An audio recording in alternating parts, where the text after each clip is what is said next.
Today's video is sponsored by Jackery.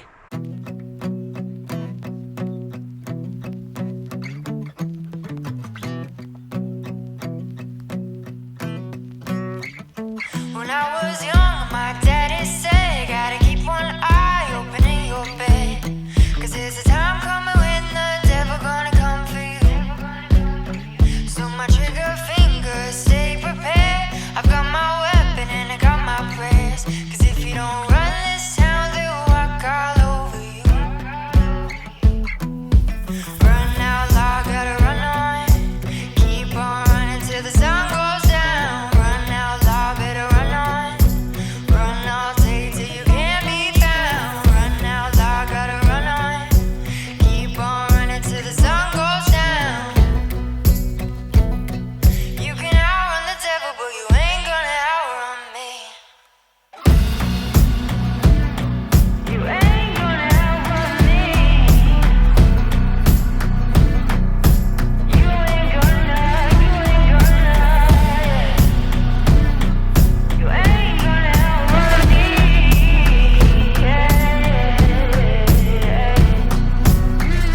When I was younger, my mama said, gotta make your green and you'll be seeing red. 'Cause if you ain't got none, well, nobody gon' come for you.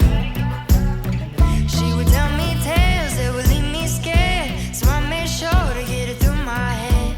I'm either gonna run this town or walk out. Welcome back to Outdoors with the Morgans. It has been a hot, humid, and incredibly windy day today, but the good news is we got some attachments for the mini skid. The first one we're going to look at today is the Virnig V20 root rake grapple. This is a really nice grapple, and we already have its big brother, and that is this one right here. This is the V60 series. This one is a monster. It's 84 inches. I bought this a couple years ago and I use it on the big skid loader, and I have worked this hard. It's a great grapple. Now the one I got today is a 48-inch grapple. I think the actual width, overall width, is about 51.5 inches, but this weighs, I think, right at about 335 pounds. Now they do make a 36-inch and a 42, but this one here is a 48. Now we'll use this a lot down here at the wood yard to carry logs to the sawmill, help organize things, moving firewood poles around, that kind of stuff. A root rake grapple is also great for like gathering up brush piles, things like that. And by the way, this log right here, this probably weighs right at about 900 pounds, maybe a little bit more. It's about 18.5 inches in diameter, 8 feet, 6 inches long, and that's a red oak right there. So between the grapple weighing in at 335 pounds and let's say 900 pounds on that, we're not even close to the operating capacity of the CTX 160. This is a really nice size grapple for this machine right here. In Virnig, I mean, they make really high quality stuff, really good stuff. They make all kind of attachments for mini skids, full-size skid loaders, tractors, mini excavators, things like that, and they are very good quality. Matter of fact, when I get a new tractor, which will be coming up soon, I'll probably end up getting a Virnig grapple for it as well. They make a really nice grapple for the tractor. I like the root rake design. Other people, I don't know, but I've always really liked the root rake design. It's just great for cleaning up brush piles, carrying logs, all that kind of stuff, things that we do around here. But anyway, I got to put some things away this evening and get ready for a firewood delivery first thing in the morning. But I'll report back then, and then when I get back from there, we'll put this to work.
All right, just got back to the wood yard, got my firewood delivered, and I went and picked up this new bucket. It is 12:15, so I'm 15 minutes behind schedule, which isn't too bad. So this is the bucket I just picked up. It's an 84-inch smooth bucket. It will go on the big skid loader. Now, I prefer a tooth bucket, but there are times where a smooth bucket will be kind of handy. It won't get used that often, but when I need one, it'll be nice to have around. Now, I paid $450 plus the buyer's premium plus tax. I'm all in at $538. First time I use this will probably be over here in the wood bunker sometime first of next week. We've got maybe 4 more cords in there, and once it's gone, we'll clean this all out and start over. But as you can see, look at all the debris in here, and that's why I'm not using the firewood bucket to load it out. Normally, after each time we fill it up,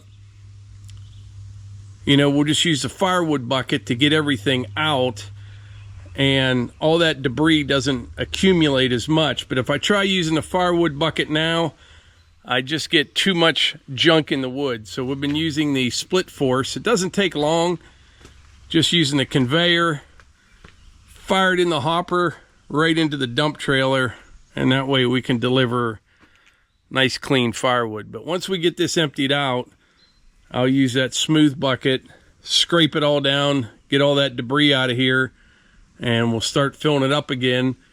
This time it will be all with red oak. Now, it won't be ready for this coming winter, but it'll be ready the following year. I just came up to the house for a minute and got the mail. New catalog from Bass Pro. Can you imagine seeing that in the woods right there? Earlier, I mentioned that today's video was sponsored by Jackery, and I want to show you what they were kind enough to send us. This is the Jackery 2000 Plus solar generator, your ultimate home backup power solution. It's designed to support a wide range of devices up to 6,000 watts with its 24 kilowatt hour expandable capacity. It's equipped with rapid solar recharge. It reaches full power in less than 2 hours, ensuring your home stays operational during outages. I'm currently charging from a wall outlet, and the input is over 1,600 watts. You can also charge it with solar. On the front here, you have 1, 2, 3, 4 output ports that are capable of outputting 20 amps at 120 volts or 2,400 watts. Up here, you've got a big one, puts out 25 amps at 120 volts or 3,000 watts. You would use that one to power your RV. Over here, you've got your USB-A and your USB-C ports. So this is the Jackery Explorer 2000 Plus. On top here is an additional Jackery Battery Pack 2000 Plus. This lifts right off of here. The battery pack is connected with that big cable, and you know what I like about those cables? They're orange. You know why I like that? All the cables that come with it are orange, and I like that because it kind of distinguishes them from other cables you have lying around. I know if it's orange, it's for the Jackery. These are pretty heavy, but it's got this nice handle on it that pulls out in wheels, so you can roll it around. So you're going to be seeing more of this in the future. I'm going to use this for a variety of purposes. I'm going to be using it down at the wood yard when I need some power. We're going to be building a little something out there in the clearing. I'll need it out there as well. We'll use it for home backup. A unit like this is suitable for all your large appliances. I'm pretty excited about it. It also comes with a full 5-year warranty, which is a good thing. If you'd like more information on the Jackery that I showed you in today's video, there will be a link in the description and a pinned comment as well. So this day kind of got away from me, and I don't know how that happens. You know, I came out of the gate pretty strong. This morning I was editing some video at about 5 o'clock. Later on in the morning, I went and delivered that firewood. Then I ran over to Ohio to pick up that bucket for the skid loader. I got back just a little bit after noon, and then I got into 10 or 12 other little things popped up, and here we are. It's late afternoon, early evening. I don't know how that happens. But anyway, at the beginning of this video, I showed you the Virnig grapple. I had planned on cutting some wood down at the wood yard. I didn't get around to that today. But if you saw in the intro of today's video, we got actually 4 new attachments. I showed you the grapple, and I'm going to show you one more in today's video. And this thing, it's pretty awesome. So check this out. This is the Virnig open front rotary brush cutter. I used this last night for 7 minutes, maybe 8 minutes, and I'm already in love with this thing. This is the 48-inch model. Now, I think they make, I'm trying to think what the other size is. They do a 42-inch as well. This is the 48. Now, recommended hydraulic flow for this is between 11 and 18 gallons per minute. This Vermeer CTX 160 puts out about 16.7 gallons per minute. So I'm at the higher end of what they recommend. And this thing is amazing. It's rated for up to 3-inch material. And, you know, if you have a tractor with a brush hog, you know, that they work great. Like when you're working in open areas like fields, a tractor and a brush hog is a real good fit. But like areas that we have around here, when you're working in the woods, you're trying to get around trees, mowing down that invasive stuff, the multiflora rows, all that kind of stuff.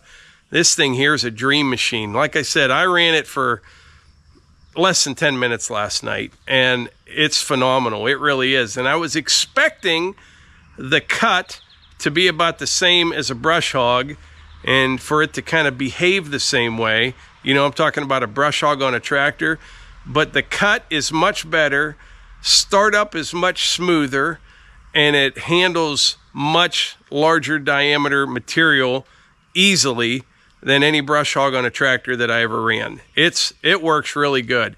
It's going to get dark here in a little bit, but we're going to take this down to the cabin sometime in the near future here. I haven't mowed any of the trails down there, and this thing here is going to be the ticket for that. The trees are so close together down there, I can hop on this mini skid, cut my trails. I've got a few areas that I want to open up a little bit. I've got a few areas where some trees were down and there's some invasive stuff growing up. I'm telling you, well, this is nice. I'll give you a good look underneath here.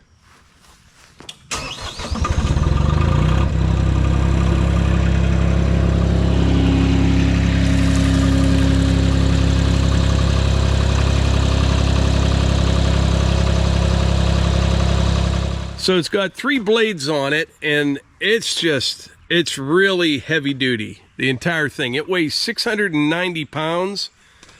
Now, I mentioned before, the operating capacity on this machine is about 1,600.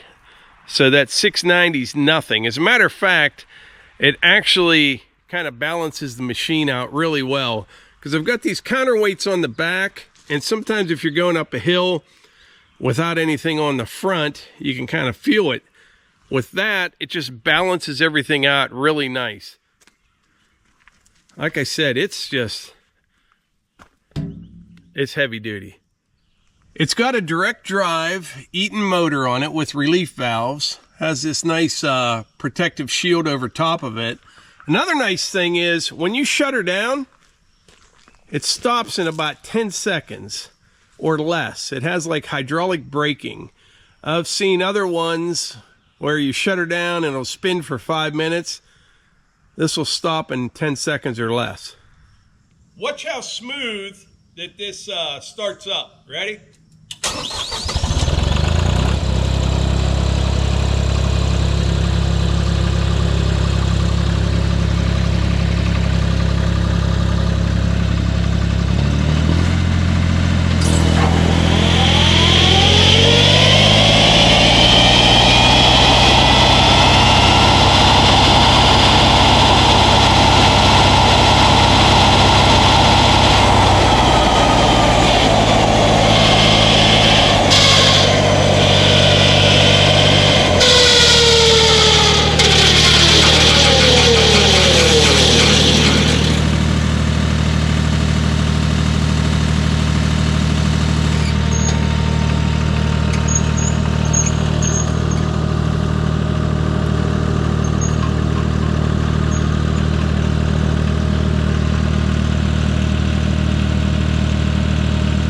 Now, you definitely don't want anyone near you when you're running this. It says right on here, stay clear 200 feet. This is an open front brush cutter, so you do get some stuff flying out the front. Now, standing back here, last night when I ran it, nothing at all came backwards. But I think when I run this, I'm probably going to wear my forestry helmet with face shield, just in case something small would go out the front, bounce off a tree or something and come back at me. But it's like anything else. You just got to take your time, pay attention, and be smart with it. But it's an incredible machine. I'm saying this is definitely a step above, a big jump above a regular brush hog. It's not a full-blown forestry mulcher. I would say it's in between a brush hog and a forestry mulcher. This will take some big stuff up. I got into that multiflora rose last night and it just devoured it. I mean, gone. And a really nice clean cut, mulches everything up real well. Let's fire it up and go mow some stuff down.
Look how nice it leaves that nasty stuff.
So you know what I think this would be great for, besides what we already talked about, like down at the property in West Virginia, or, you know, property maintenance up here.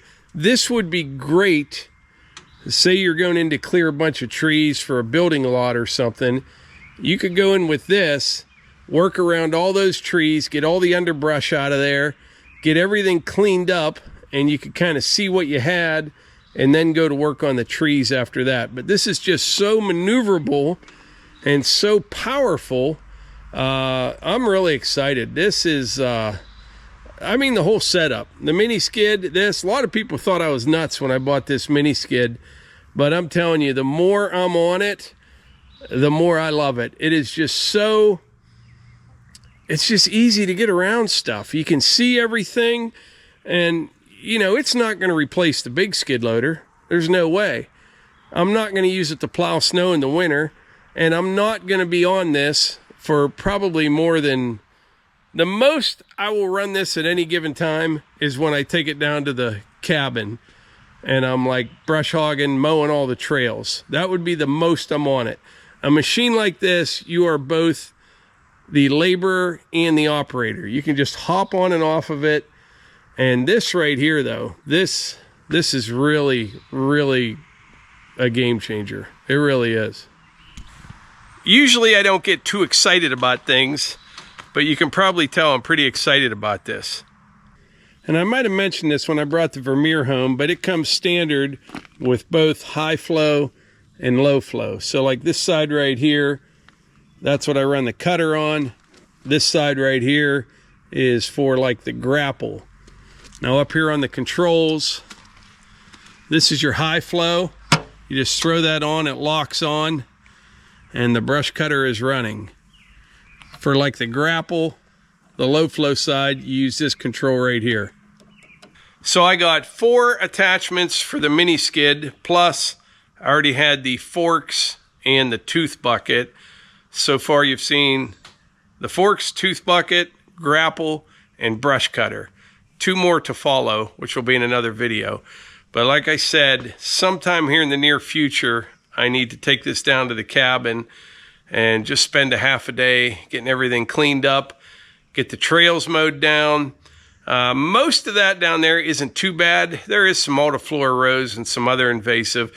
We've got that Japanese stilt grass down there as well. Oh, I got to show you one more thing that this is a little concerning. So yesterday we had strong winds all day long. Now this oak tree right here, this is where I built the new driveway.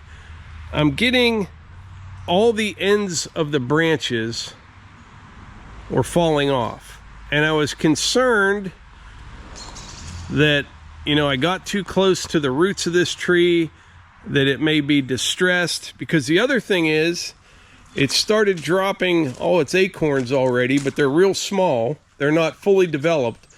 But this is just what came off of that tree yesterday. I don't know if you can see, there's thousands of little acorns, all these little branches.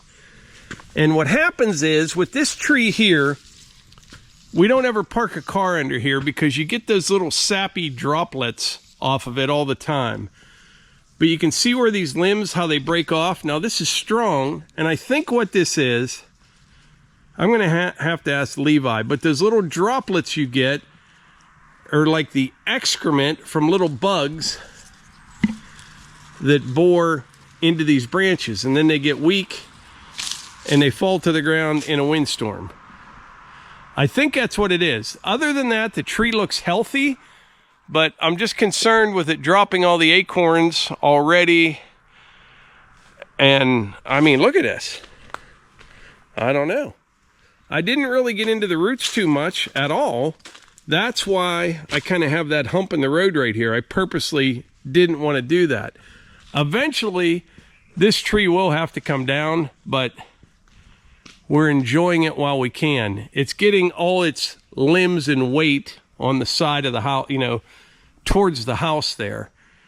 But we'll just have to keep our eye on it. At some point, though, it's going to have to come down.